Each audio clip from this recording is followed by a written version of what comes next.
Señor Duran Lleida, buenos días. Muy buenos días. ¿Quién dejó aquí en Cataluña la Constitución o la Constitución a Cataluña? Pues eso es algo que yo he planteado en un artículo de respuesta a Felipe González en el diario El País.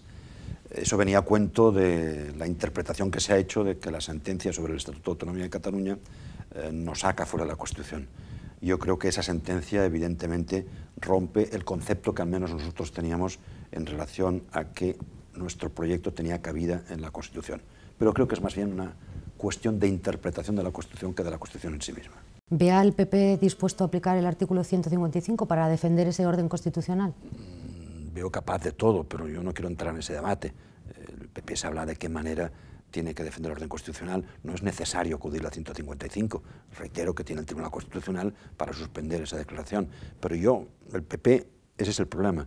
Claro, si la declaración de independencia se materializa mediante una votación en el Parlamento de Cataluña en el mes de octubre, supongamos, o noviembre, no olvide que estaremos en plena campaña electoral y que, por tanto, el PP tendrá más interés que nunca en que la solución no sea política, sino que sea jurídica o, en cualquier caso, política, pero que favorezca a los intereses electorales del Partido Popular. Lamentablemente, a una parte de España le agrada que se le castigue, si me permite la expresión, a Cataluña y que se recriminen esos actos con fuerza, no me refiero a fuerza física, con fuerza política, con grandes declaraciones, etcétera, etcétera. Yo creo que el PP va a aprovechar eso.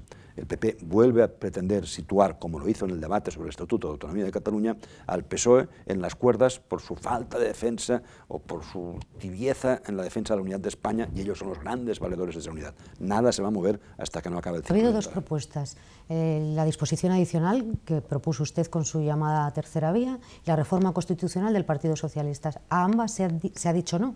Por lo tanto, ¿qué nos queda por hacer? ¿Qué nos falta? Primero, esas dos propuestas no tienen por qué ser entre ellas antagónicas, es decir, puede abordarse una reforma de la Constitución. Yo no comparto las palabras de Aznar, que dice que no hay que tocar la Constitución. La Constitución, llevamos 30 años, no la hemos tocado nunca, muy poquito para un par de cuestiones. Por lo tanto, puede perfectamente reflexionarse y acordarse con un consenso generalizado unas determinadas reformas de la Constitución. Pero no necesariamente esas reformas pueden dar respuesta a la cuestión catalana. La disposición adicional sí que da, a nuestro juicio, respuesta concreta. Entonces, ¿cuál es la actitud del PP? Ya le dije antes, de aquí al que acabe el ciclo electoral va a ser inmovilismo total. Después van a tener que moverse. Primero vamos a ver cuál es el nuevo escenario político español. Vamos a ver si tiene o no mayoría el PP. Creo que no la tendrá. ¿La solución pasa por un nuevo estatus jurídico de Cataluña dentro de la Constitución? Por un reconocimiento de su especificidad, creo que sí. Y que ese reconocimiento, a su vez, hagan que en cuestiones como lengua o cultura, para entendernos, que nunca más pueda existir una ley Wert que rompa lo que existía en Cataluña, una normalidad en lo que es todo el tema de la lengua. Para que eso no se pueda hacer en el futuro. Para eso creo que es necesario ese reconocimiento, y un reconocimiento que al mismo tiempo también señale e incluya en la Constitución la referencia específica a nuestra identidad. Si tiene que ser nación, si derechos históricos, saquemos el jugo de las sentencias del Constitucional a ver en qué expresión podemos ponernos de acuerdo. Y después hay un tema que hay que resolver. Nosotros proponemos en ese contexto el concierto fiscal catalán solidario. Vista la exhibición de músculo que vimos todos por televisión el día de la Diada, ¿usted diría que hay una mayoría social independentista en Cataluña en este momento? No, creo que no, sinceramente, que no la hay, y esa es otra razón por la que, más allá de que no puede declararse la independencia con un voto de diferencia, tampoco puede declararse con un escaño de diferencia, tampoco puede declararse con un voto de diferencia. Y no es solo un voto, se necesita una mayoría social amplia para poder empezar a plantear una posible independencia. Imagínese usted que el 85% de los catalanes desearan la independencia. Si yo soy Estado, eso debo tenerlo en cuenta. Bueno, no es ese. No hay una mayoría, creo yo, que ni del 51%. Y en cualquier caso, se necesitaría una mayoría social mucho más amplia. No un 51 contra 49, ni un 49 contra 51, mucho más amplio. Sabemos lo que piensa Europa respecto al proceso soberanista, pero usted, que como presidente de la Comisión de Exteriores viaja bastante por el mundo, ¿sabemos lo que opina Estados Unidos de este proceso? Vamos a ver, yo no puedo hablar, no lo hacen ellos, y hay veces que algunas personas aprovechan esa circunstancia para decir no hablan, por tanto están de acuerdo. Hay que saber cuándo los estados hablan. Vamos a ver, ¿Estados Unidos está interesado en una Europa unida? pues a veces leyendo cierta prensa anglosajona dirías que el euro no les acaba de gustar porque eso es competencia con el dólar, pero el gobierno norteamericano quiere una Europa estable. ¿Qué sucedería si a Cataluña se le reconociese la independencia por parte de los países de la Unión Europea? Es que Baviera se conformaría, los catalanes sí pueden ser independientes, irse de España y continuar siendo miembros de la Unión Europea y nosotros no. Los italianos de la Padania o del Véneto que hacen alguna vez algún simulacro de referéndum no dirían, los catalanes pueden ser independientes, tú Italia me lo reconoces, tú Alemania, Francia me lo reconoces y yo no. Iríamos, por tanto, a una fragmentación de lo que es el proyecto político europeo. Y en eso Estados Unidos no está de acuerdo. Pero Rusia o China son países importantes, están sentados en el Consejo de Seguridad. ¿Usted cree, yo no hago de portavoz de Rusia, pero es una reflexión que tiene fácil respuesta, que Rusia quiere una Cataluña independiente? ¿Nos suena a usted y a mí y a los que van a leer o nos están viendo Chechenia? ¿Usted cree que China, país del Consejo de Seguridad, cuyo derecho de voto, como los otros 5, es importante, no sabe qué es el Tíbet y va a reconocer una Cataluña? La gente tiene que pensar, reflexionar y viajar un poquito más y no decir ciertas cosas y engañar a la gente. Usted ahora no tiene interlocución con él, no habla con Artur Mas, pero ha hablado durante mucho tiempo, le acompañan en algunos de esos viajes, él conoce la respuesta de Europa, puede intuir la respuesta de los Estados Unidos. ¿Qué le ha llevado entonces hasta aquí? ¿Pretende inmolarse? ¿Es el final de su carrera política? ¿Quiere pasar a la historia? ¿Qué es lo que le ha Yo creo que hay llevado? más épica que otra cosa en su posición actual, ¿no? Y yo creo que él pretende ser una persona que pase la historia, y va a pasar, vamos en qué términos va a pasar, pero pasar pasará, y que haya sido el presidente que ha ido más lejos en esta cuestión concreta, ¿no? Que es en el reconocimiento de la independencia de Cataluña. Yo creo que sí, que en buena medida su acción se justifica por estas razones. Después habrá otras razones de partido, ¿no? Pero yo no quiero entrar en ellas. Es mi opinión particular y quizás sea errónea, pero yo creo que la que acabo de referirme a la persona, dicho sea con todo respeto, sí existe como razón. Hace apenas 6 años Mas decía claramente que no era independentista. Ni Hoy menos. se declara independentista. Usted le conoce bien. ¿A cambio de qué renunciaría al independentismo hoy? Yo no conozco tan bien. Bueno, muchos años de convivencia, sí, ¿no? pero yo no soy Política. tan capaz como usted cree y por tanto no le conozco tan bien. Es decir, hemos compartido sin duda horas, hemos compartido campañas electorales, pero cada uno tiene su carácter. No sé si es fácil conocer bien a Mas. Yo creo que no es fácil conocer bien a Mas. Por tanto, bueno, yo conocía a ese Mas, conocía a un Mas moderadísimo, conocía a un Mas que desde la perspectiva catalanista, pues bueno, catalanista sí. Intuyó al Mas que estaba dispuesto a declarar unilateralmente la independencia porque lo No, avisó. lo intuí Lo avisó en el hace Congreso de los Diputados. Eso hace 2 o 3 años Sí. que se intuyó, no antes, esta Por eso, legislatura. ¿qué intuye en Sí. este momento que le haría renunciar al independentismo? A él, Sí. yo creo que él ya no tiene capacidad de renuncia, él ya no controla, a él se le han ido de las manos, él se le escapó de las manos la iniciativa política, él entregó la agenda del calendario político a Esquerra Republicana y a las entidades independentistas. Ya no es la pregunta qué es lo que más desearía para poder hacerle cambiar de su apuesta por la independencia y por la declaración unilateral de la misma. Ya no es la pregunta, ya no tiene que ser esa. La pregunta es, oiga, si Mas quiere esto, ¿el resto se lo van a permitir? Y mi respuesta es no. Lo dije antes, ni los Romeva, ni el señor Sánchez, presidente de la Asamblea Nacional de Cataluña, una de las entidades independentistas, decía que había que estar preparados para la insumisión civil. Entonces, hay que preguntar a estos señores, no a Mas. Mas no va a controlar la agenda política, no la controla ahora ya. La agenda política la controlan estos señores que usted menciona. Mas se retira, pasa a la historia, pero se retira. El presidente del gobierno, Mariano Rajoy, ¿le ve convocando en la Moncloa a todas las fuerzas políticas para buscar una solución de Estado? ¿Y quién dice que va a ser el presidente del gobierno, Mariano Rajoy? Vamos a ver qué pasa. Vamos a ver qué pasa. Bueno, quien sea, incluido Mariano Rajoy, que puede ser presidente, vamos, creo que tiene más números que muchos otros para ser presidente del gobierno español, tiene que abrir el diálogo.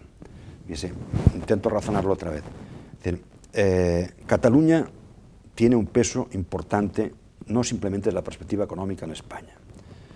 Si el problema se enquista, que ya lo está y mucho, pero se enquista más, hasta el extremo de que no se ve solución, eso se traduce en desconfianza de los mercados, desconfianza de los inversores. Eso influye en la actividad económica, baja la actividad económica. Al bajar la actividad económica se incrementa el paro. Al bajar la actividad económica se disminuye el consumo. Y todo eso altera y pone en peligro no a Cataluña, que también, sino a España. Y España pues es un porcentaje importante del PIB europeo, eso a Europa no le interesa. Por tanto, ahora cuando se dice, no, ya Merkel llamará a Rajoy y le dirá, oye, siéntate a hablar con más. No, no le dirá nunca siéntate a hablar con más de independencia. Ahora, llegado el momento, si alguien frente a Rajoy de turno tiene un proyecto que no es el de la independencia y el problema se enquista, sí que le dirá, Rajoy o a quien sea, oye, este es un problema político, ya no te plantean alterar a la brava el orden constitucional, ya no te plantean la independencia, que nosotros tampoco la queremos, ahora es una cuestión de sentarse y resolver este problema. Estoy convencido que eso llegará. Y no hablo de oído. Tantos años haciendo de puente entre Madrid y Barcelona, ¿se siente frustrado en sus intentos de mediación porque se entienda frustrado no, porque fíjese, para que uno sirva de puente tiene que bajar agua, y no baja agua en estos momentos, ¿no? Y como soy de secano estoy acostumbrado a que no baje agua. Pero, hombre, me duele muchísimo, no por lo que me afecte a mí personalmente de poder hacer algo que siempre he creído es fundamental, que es intentar dialogar y llegar a acuerdos. Me duele profundamente porque no nos damos cuenta unos y otros de la gravedad de la situación. No nos damos cuenta de que hemos encendido, o alguien ha encendido una mecha, que desde Madrid algunos, perdone la simplificación de Madrid, porque los madrileños no tienen ninguna culpa, el gobierno central, algún organismo a veces del Estado, están echando gasolina al fuego y al final nadie controla esa carga explosiva.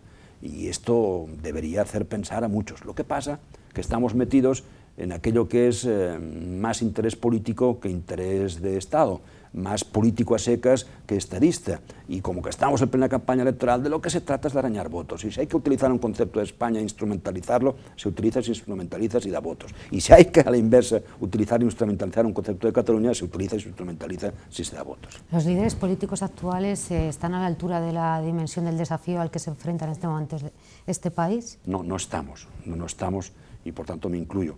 No, España, Europa en general, pero creo que España en particular ha tenido un deterioro de calidad de los dirigentes políticos. Yo creo que los que fueron capaces de hacer la transición tenían otros fustes, quizás venían de una realidad. Hay gente que hoy dirige un partido político que prácticamente siempre ha vivido en democracia. ¿Estará Unión en el Congreso de los Diputados encabezando la listada Josep Andoni Duran y Lleida? Yo creo que lo que sucede el 27 condicionará mis decisiones. ¿Quién no dice que a lo mejor es necesario no sé qué tipo de gobierno y tengo que quedarme en Cataluña? No lo sé. Vamos a ver lo que sucede el 27 de septiembre para decidir después si yo soy o no soy. Pero si Unión no tiene representación en el Parlamento, ¿Duran y Lleida no vendrá encabezando la lista al Congreso? Yo creo que, quiera o no quiera, tendré que venir a encabezar la lista del Congreso y a intentar pelearme y sacar el escaño al Congreso. ¿Rajoy es un problema para la búsqueda de una solución? Bueno, todos aquellos que no la han favorecido son un problema, ¿no? Pero a veces la gente cambia, yo no me voy a meter, PP sabrá quién decide que sea su presidente de gobierno, su candidato creo que va a ser a todas luces Rajoy, ¿no? A mí me preocupan mucho más las coaliciones electorales que puede haber después. En España hay una confianza de un sector de población en Ciutadans, yo lo respeto, pero creo que les conocen poco, creo que si les conociesen bien confiarían menos. Y en cualquiera de los casos, desde Cataluña lo vemos con gran preocupación. A mí me preocupa muchísimo un PP mediatizado por Ciutadans.